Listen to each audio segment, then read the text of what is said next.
This conference will now be recorded. I've got 6 o'clock. We'll start with the Pledge of Allegiance. Pledge allegiance to the flag of the United States of America and to the republic for which it stands, one nation, under God, indivisible, with liberty and justice for all.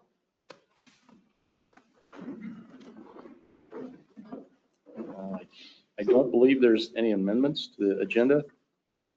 Nope, I think everything's okay. Just need a motion then to approve the agenda. I'll second. All those in favor? Aye. Passes 4-0. Public comments. I'll open the meeting for public comments. Individuals may address the city council about any item of concern. Speakers must state their name and please limit their remarks to a few minutes, please. Any public comments? If you're here for budget, we can do that during the public hearing.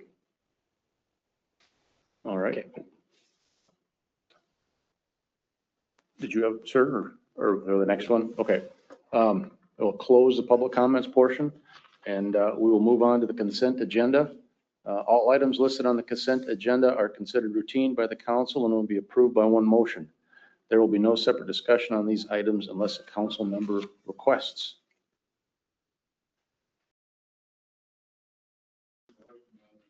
So is that, ask that one question? On which one?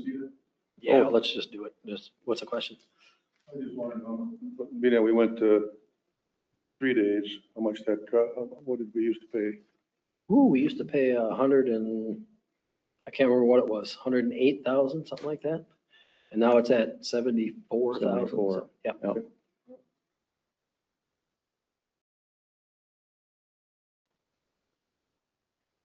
I'll make a motion to approve the consent agenda. Second.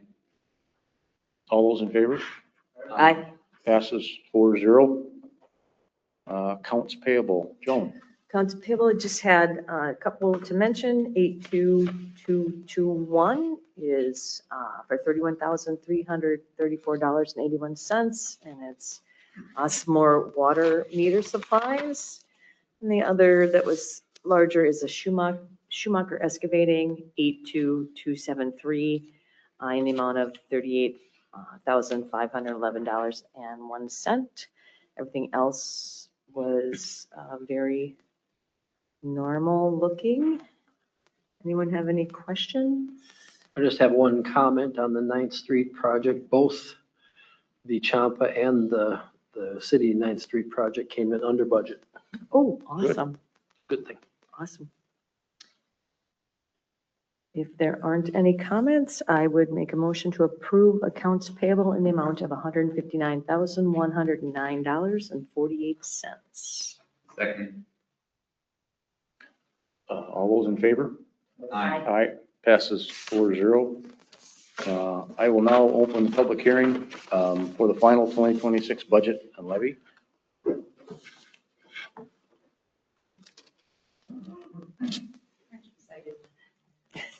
Of course.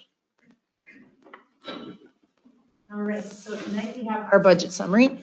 As you know, I always go over a little bit about how taxes work for our residents. But the state of Minnesota funds most of our cities through property taxes. And the way it is set up is that for homes under $500,000, you have a tax capacity that is 1% of your home value. When you get a house over $500,000, then it changes a little bit, the calculation. But of that 1% of your tax value, what the city does is we take our tax capacity, which that is all everybody in town's 1% of their tax value. It's all added up. That's our tax capacity. And it's put over our total tax capacity. So we have a total tax capacity number.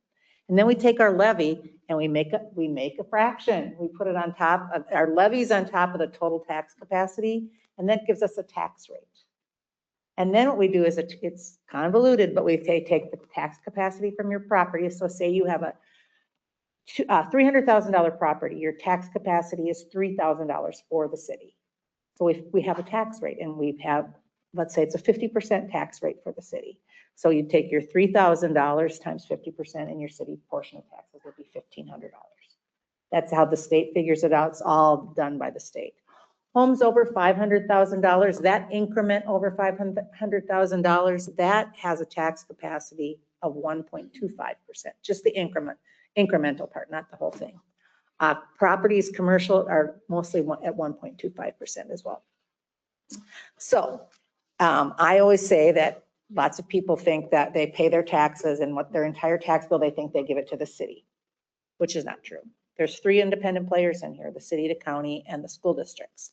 They do not consult together. They do their own thing. They run their own financials, and that's how those are put together.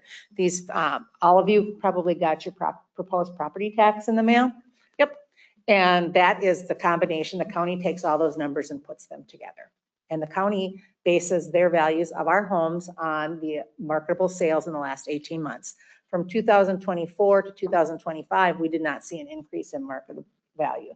The 2 years prior, we saw pretty significant increases in our property value, but that was adjusted due to market sales. So that's what things are selling for. That's how they do it. It's not based on much more than that. So if you want to protest your value of your home, the time isn't now. You should have done that in April. But now for next year, you can protest. It's always a lag. So you go and you can ask questions about your property tax value the next April. You'll get a statement in the mail with your proposed value. So everything, all your tax records, they're all public knowledge. You can go on the county website. You can look at anybody's tax record in there if you know the address, or you can go on the GIS map. You can find it. You can look up any. It's not privileged information. It's public.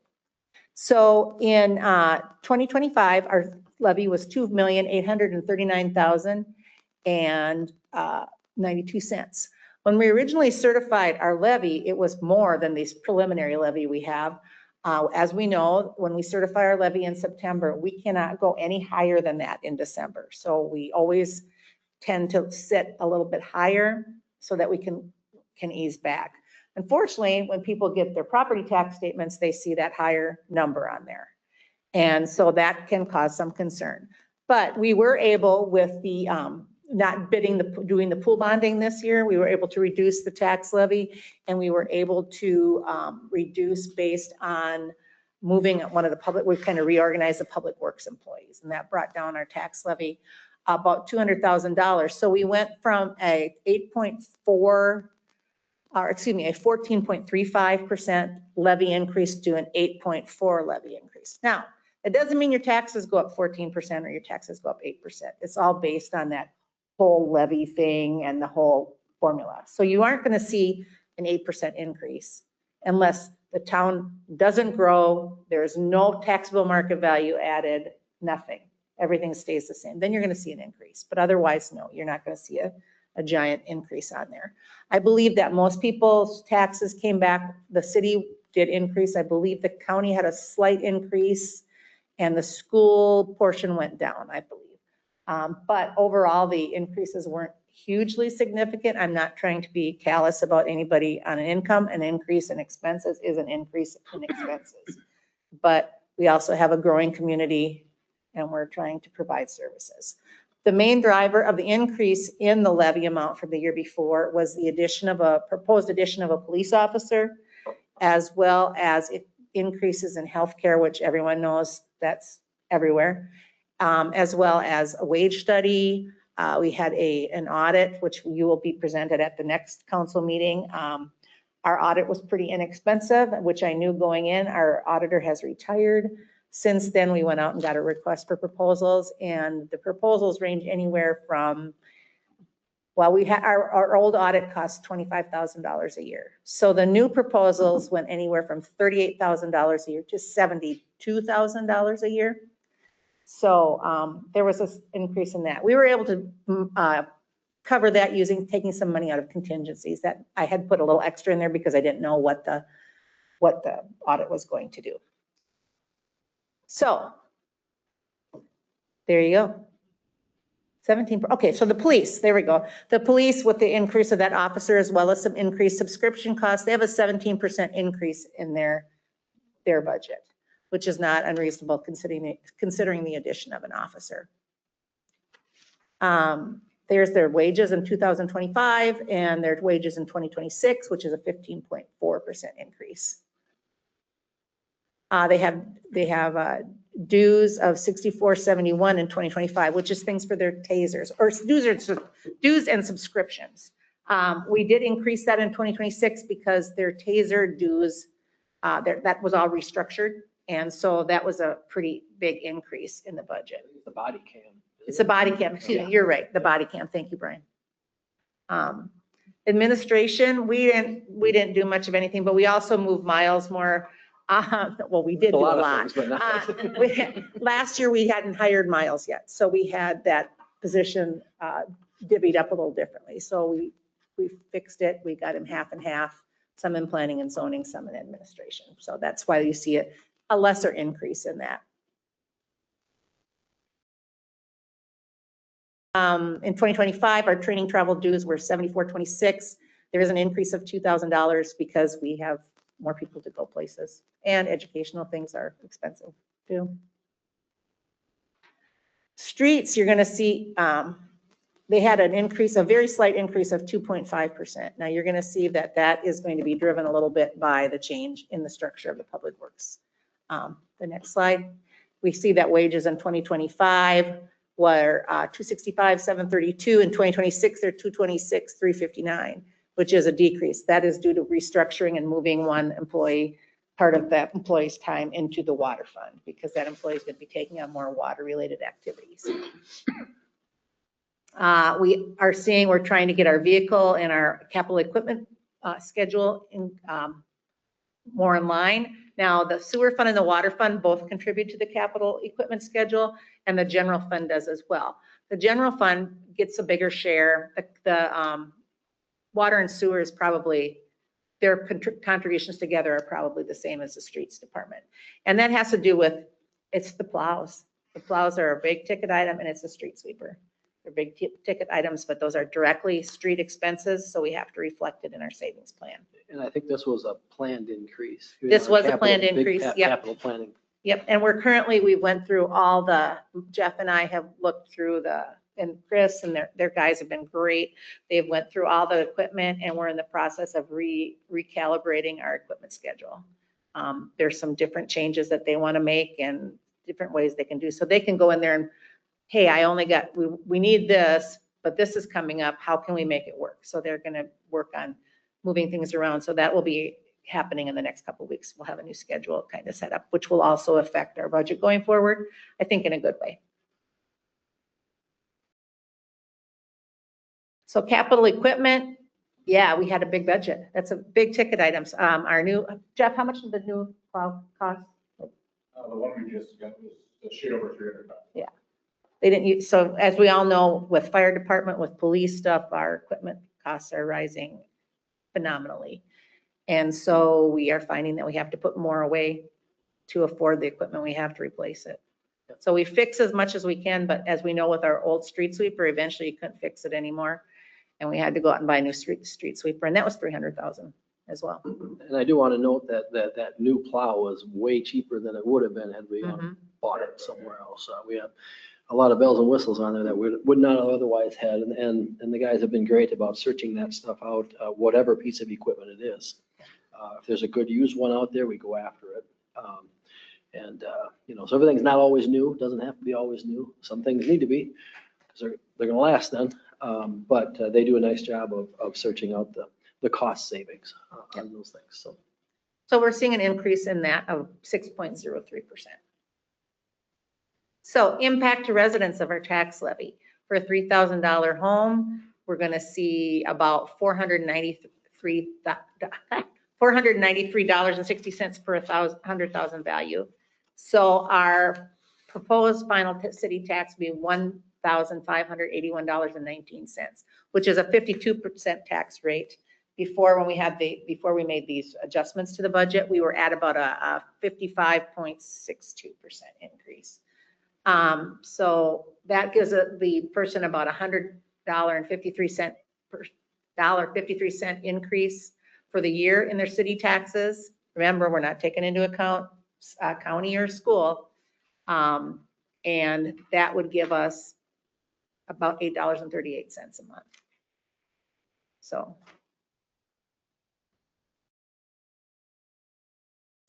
And so where will your taxes go? Miles thought of this. I think this is a great idea. People kind of want to know. In 2026, with a $300,000 home, you're going to pay $1,581. Here's where your taxes are going. Administration, $233. Police, $479. Streets, $181. Planning and zoning, $41. Transfer to other funds, which are transfers we make within the funds to fund different projects. It's all built into our schedule. That is $154.96.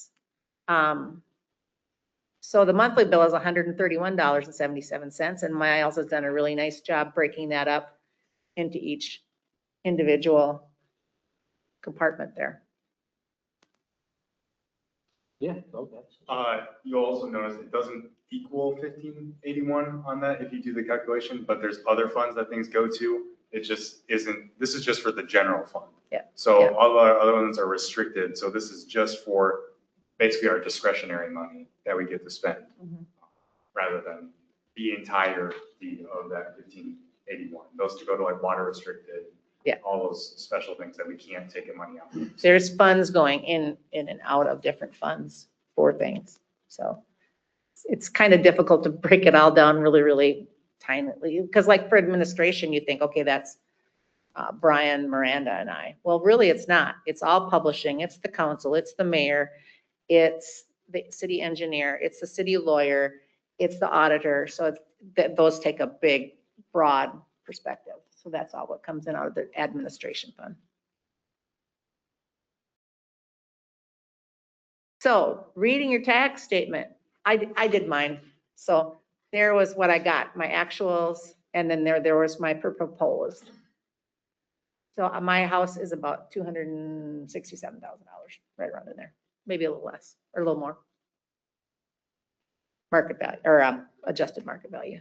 The other thing to realize too with people that they don't know is as we get into higher value homes, you'll lose your homestead credit. So you kind of get a double whammy because the higher your home gets valued, the market credit goes away and your taxes go up. So sometimes when you're at that threshold, you get a real good double whammy with it. And there are all the taxes within the district. So it's not as bad an increase as we thought. In fact, overall, I don't know. That was, that's the proposed. So I think it actually will end up being less.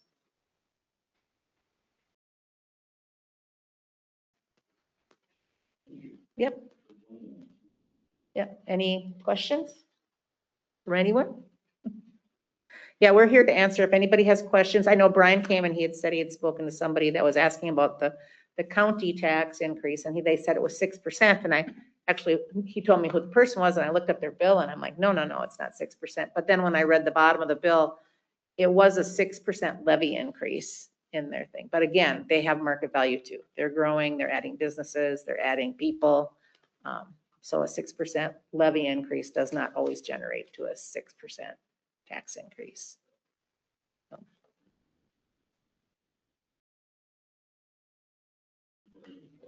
Miles and Kim, you understand why I asked Kim to do the presentation. She does a nice job.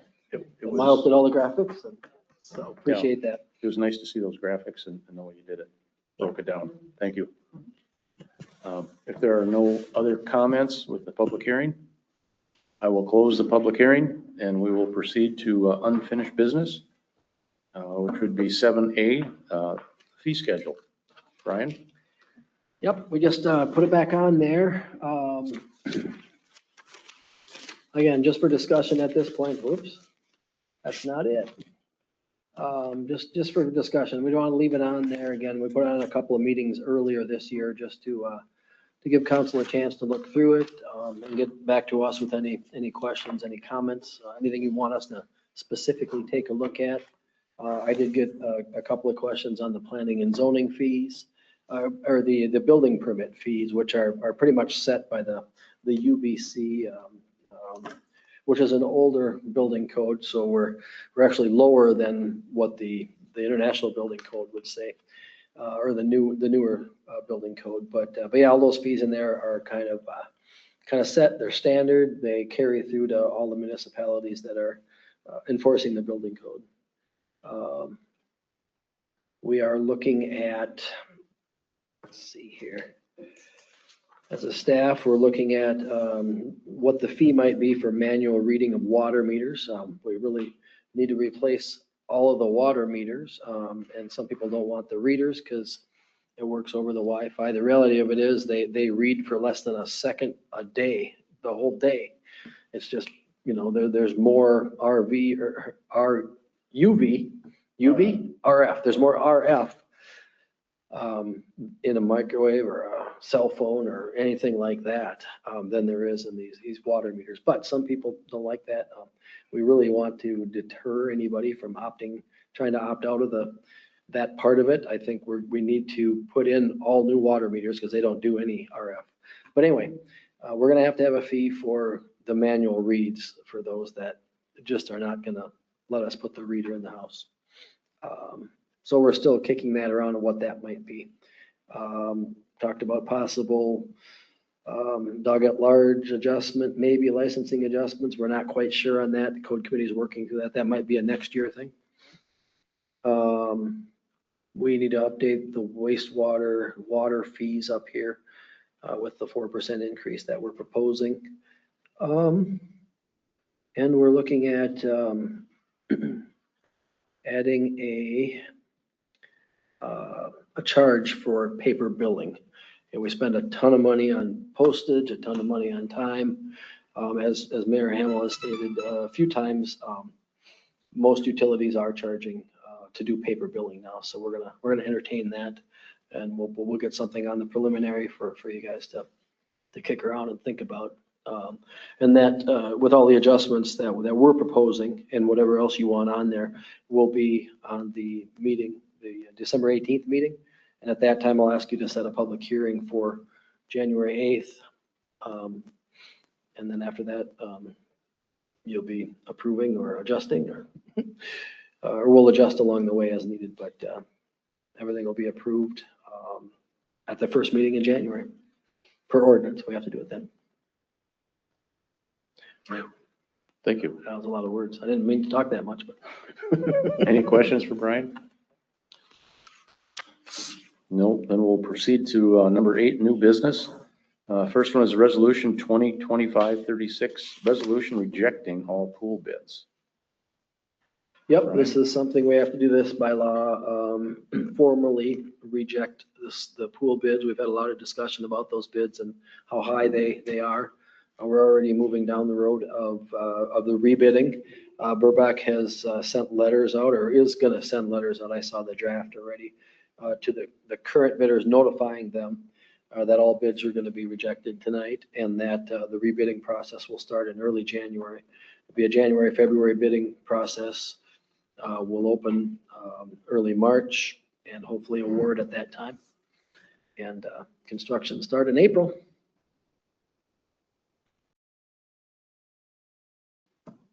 I'll make a motion to approve resolution 2025-36. Second. This is roll call, so Joan? Aye. Kevin? Aye. Fred? Aye. And aye, passes 4-0. 8B, resolution 2025-36, acknowledging the award of grant funds from the Greater Minnesota Small Cities Housing and Aid Grant Program. Ryan? Yes, this was a grant that Kurt wrote on behalf of Habitat for Humanity. Bob Hawley, who's the executive director, asked if we would be willing to work with them to try and get a grant. And what this will do is $85,000. It'll help them to buy a lot in town and do a Habitat for Humanity house. Kim and I were trying to think about how long ago the last one was, 25 years, something like that. So we're excited for the opportunity and excited to get the grant. And yeah, you've got the explanation on there. We're just looking for, it's a formality. The council just needs to recognize the grant.